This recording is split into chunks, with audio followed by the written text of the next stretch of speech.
Death is not the end.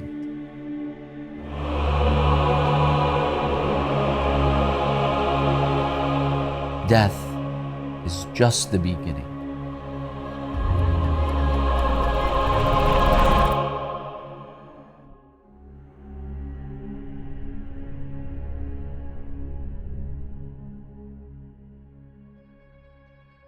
This is a soccer field.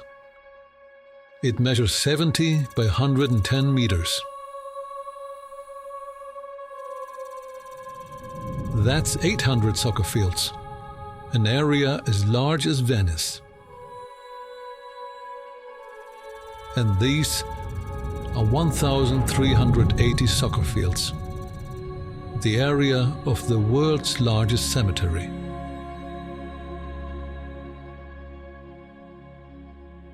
With over 10.5 square kilometers, it is exactly 3 times the size of Central Park in New York.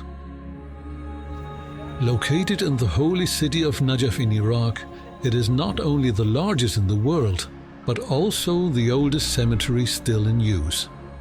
For over 1,400 years, dozens of burials have taken place here every day, with estimates suggesting that over 6 million people have found their final resting place at this site.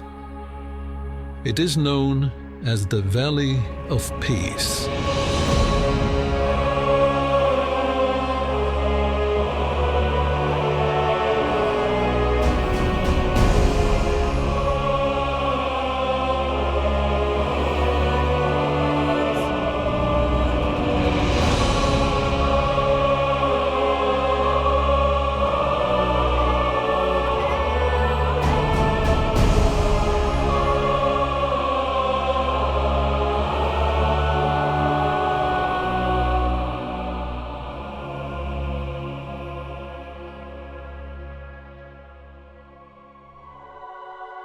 For the believers, the cemetery holds profound spiritual significance due to its proximity to the shrine of Imam Ali, representative of the Holy Prophet Muhammad and the first of the 12 Imams.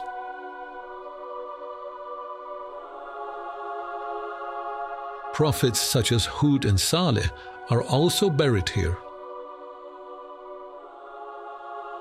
Therefore, people from all parts of the country and even from abroad are brought here to begin their journey to the afterlife.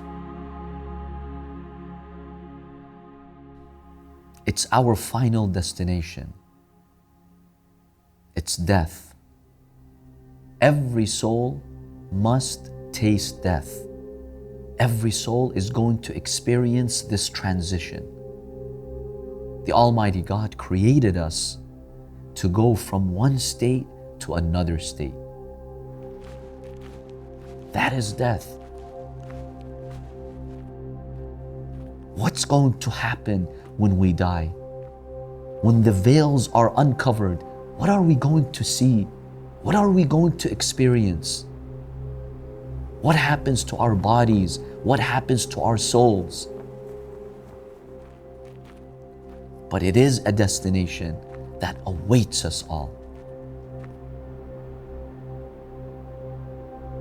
And hence this world that we live in, even though sometimes we act like we are going to live here forever, it's just a transit halt. It's only a temporary period for us to realize our potentials, for us to learn about the secrets of the universe, for us to connect to our Creator and be prepared for the hereafter.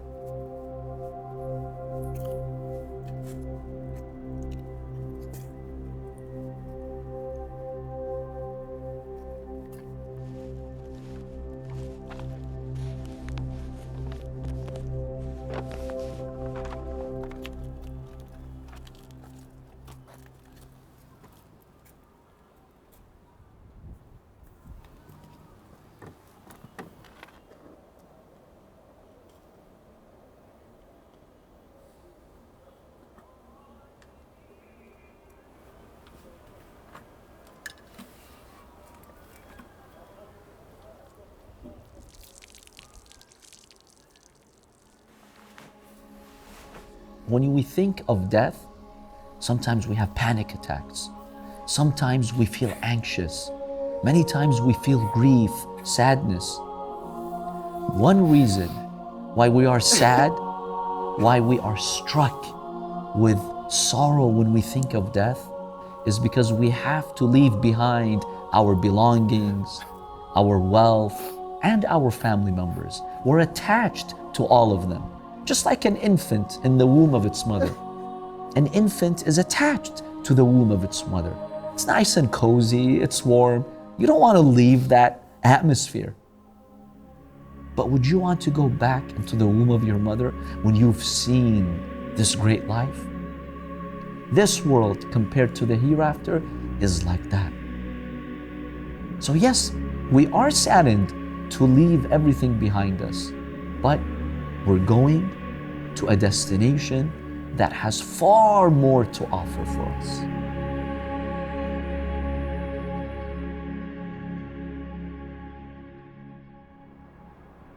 At the moment of death, the soul and consciousness separate from the body and enter a new state of being. However, this separation is not final. One day, as stated in the Holy Quran, the body and soul will be reunited. A day when all people will stand before the Creator and account for their lives. But until that day, the soul remains in a sort of liminal world, a metaphysical dimension whose reality unfolds differently depending on the character and deeds of the deceased. In this intermediate state, each soul experiences its own existence, shaped by the consequences of its earthly actions. For some, it will be a phase of unrest and hardship, while for others, it will be a place of bliss and tranquility. This place is the Valley of Peace.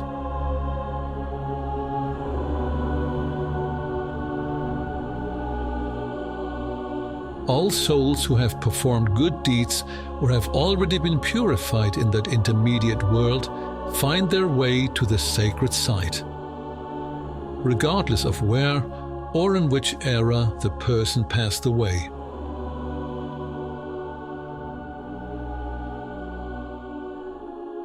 Hidden from our earthly eyes, the Valley of Peace is a place of unimaginable beauty beyond our comprehension, where the pure souls gather.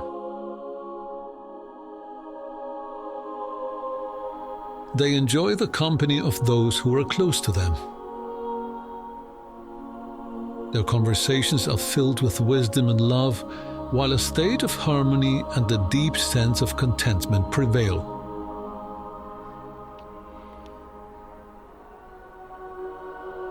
Even the small joys of life, laughing over an earthly memory or sharing a moment of enlightenment, are more vibrant than ever. It is as if they never left this world at all.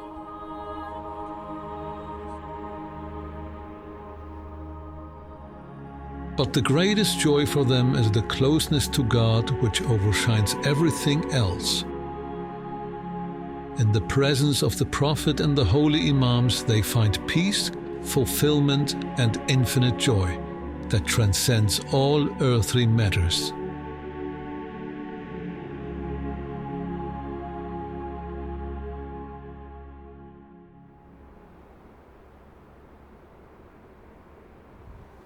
When death claims the life of someone very close to us, and we are struck with anger, and we want to reject the will of God. God, why did you let this happen? Why did you let my loved one die? What did I do wrong? Are you punishing me? Why?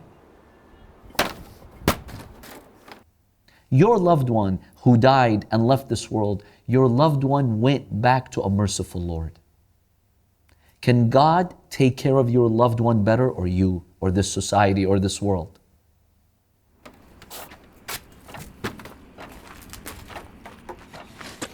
We're all searching for something in this life. We're pursuing our goals. Some of us like power. Some of us were after wealth. Some of us may be searching for fame, reputation. We're all busy with our lives and businesses and families and adventures and entertainment when suddenly everything comes to a halt. Everything stops. That's death.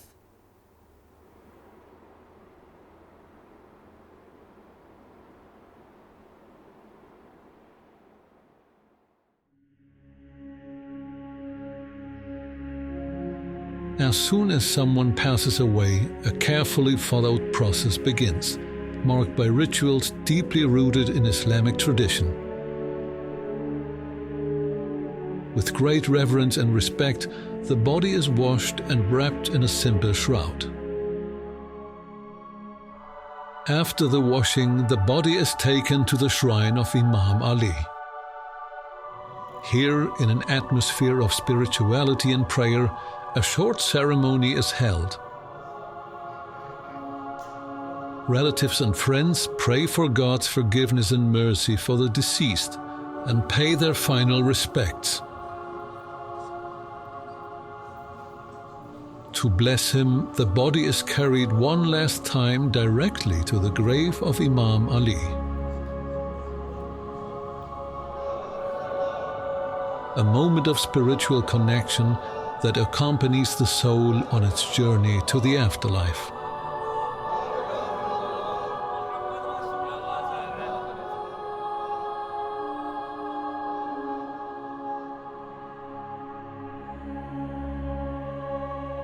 The deceased is then taken to the prepared grave in the Valley of Peace. On average, 140 people are buried here every single day.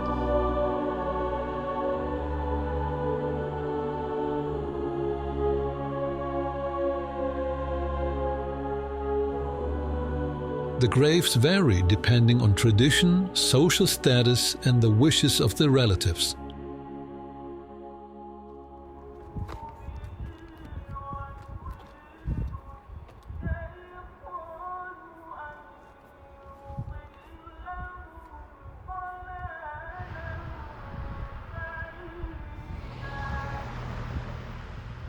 What may seem like an ordinary neighborhood at first glance are in reality family graves.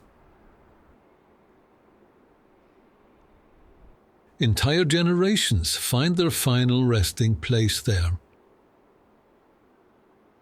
However, between the occupied graves, there are often vacant spaces, reserved for future family members.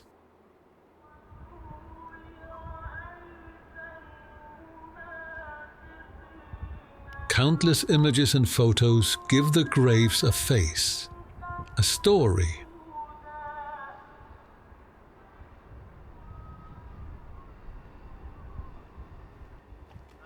This remarkable silence is only interrupted by the distant sound of Quran recitations and prayers, which echo through loudspeakers around the clock.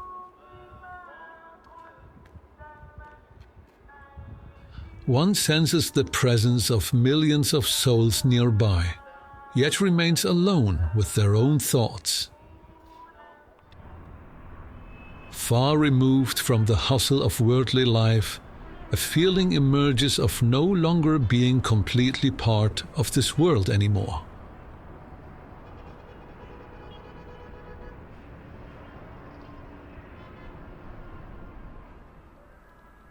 It is a place where the lines between the material world and the afterlife blur, where the proximity to the departed feels tangible, and the transient nature of earthly existence is deeply felt.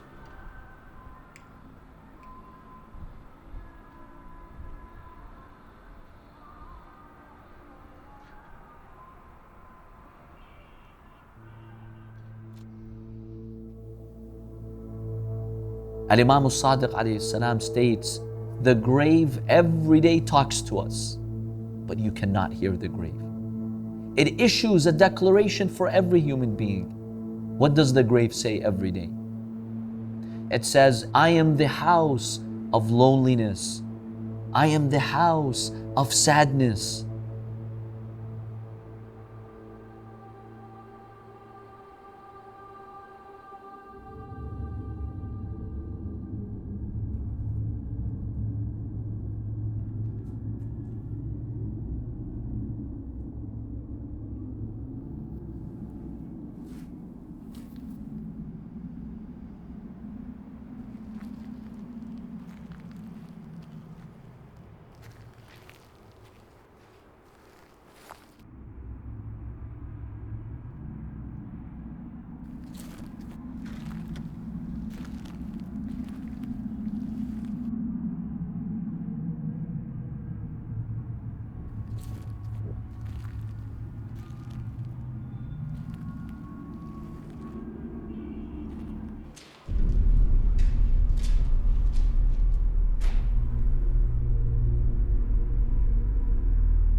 One day I'm going to come here.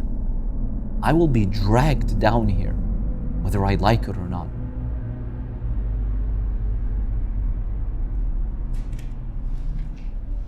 When death arrives and death engulfs us and consumes us, there is no going back to this world when my time has come.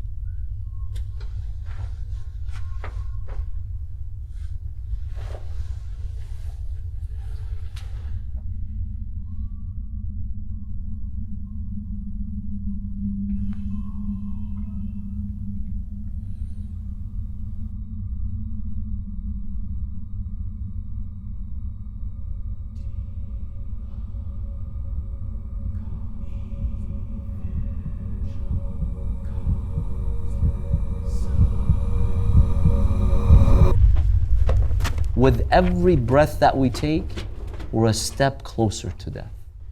Because life, time, is your capital. Your capital is decreasing. It's only a matter of time and it will be finished.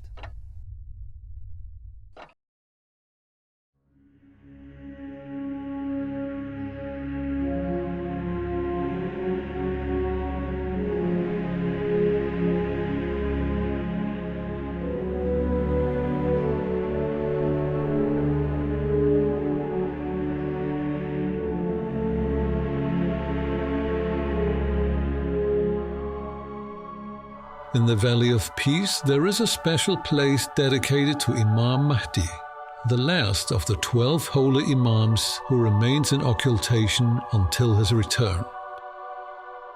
This place holds profound spiritual significance, as since the 17th century it has been reported that believers have seen the Imam here during prayer. It is said that on the day of Imam Mahdi's return, the voice of the angel Gabriel will be heard across the world, including the realm of the deceased.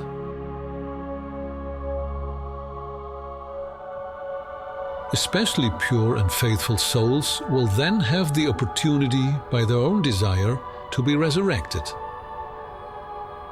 They will stand by the Imam in his divine mission and witness the establishment of a new and just world order.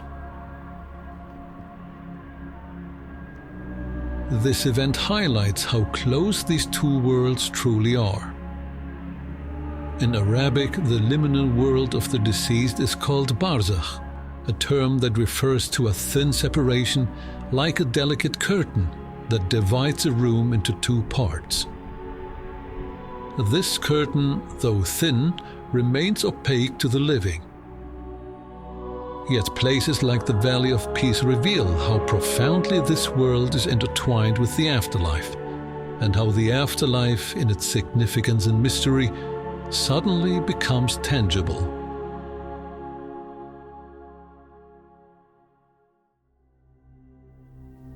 Let's embrace this reality. Realize that this world, with all of its glamour, with all of its money, with all of its power, is absolutely nothing the minute we die and we step into the world of barzakh.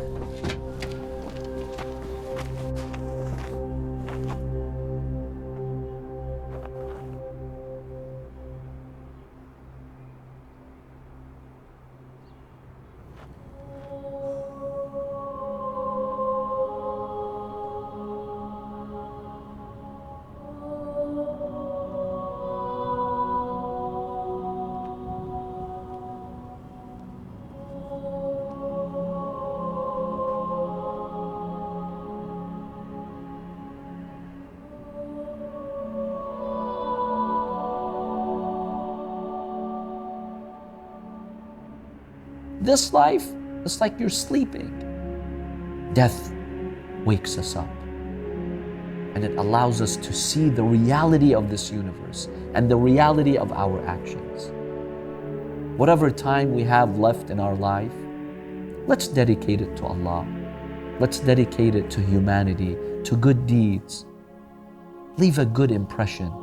That way, death will take care of you.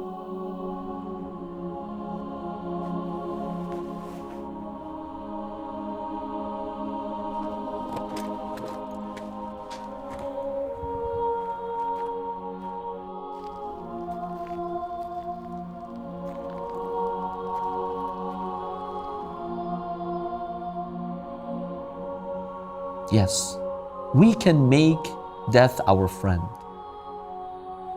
If we treat this world properly, then death is going to be our ally, taking us from this place to the next place in the best form.